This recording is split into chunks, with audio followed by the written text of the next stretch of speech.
Why don't you guys tell me a little bit about Oasis? What is it doing in the market? Why is it so cool? And what do people need to know? It's one identity space in general, and this is what Oasis is focusing on, revolutionizing the identity space, has a unique potential to it all the time that it's helping security, but it also helps enable and expedite the business. And why me and Amit are in love with this idea and concept is because we're helping security teams, but we're right now, and we will speak about it much more in length in this podcast, enabling AI adoption and cloud adoption. I mean, what do you think when somebody comes to you and says, 30-second pitch of what Oasis is? What do you do for them?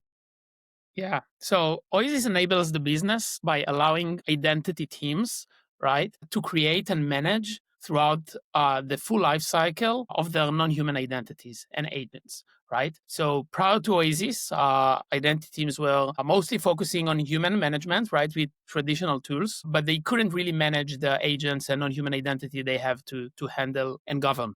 Right. So we come in that space and helping them doing that end to end. And by that, of course, enabling the business to move fast.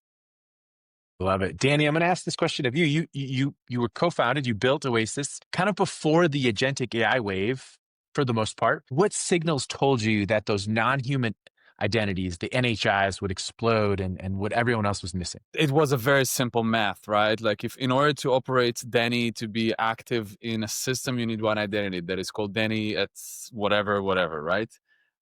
When you need a workload or like a machine or something like that, the number goes like 5, 10, like identities that you need to, just like to operate a workload.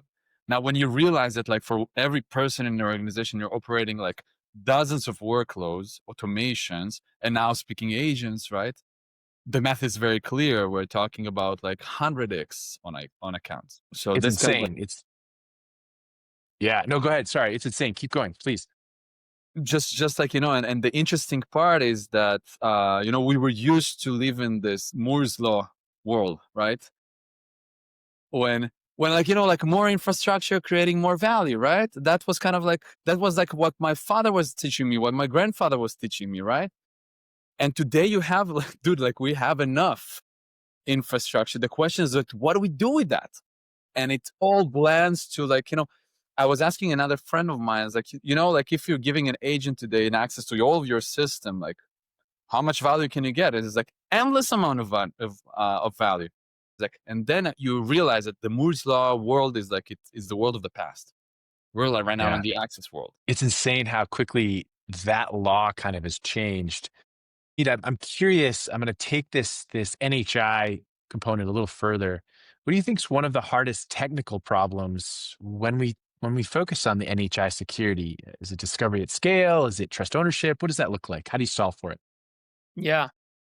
So what's make non-human identities and agents unique from the first place is how crucial there are for the business, right? So if, for example, you are mismanaging a non-human identity, you might take basically all the business down, right? Whether it's your payment processes, your databases, access. And this what from the first place is making them so hard to manage, right? People are just afraid to touch them. Even if they think they're confident about the purpose of an identity, they will be very cautious before taking an action.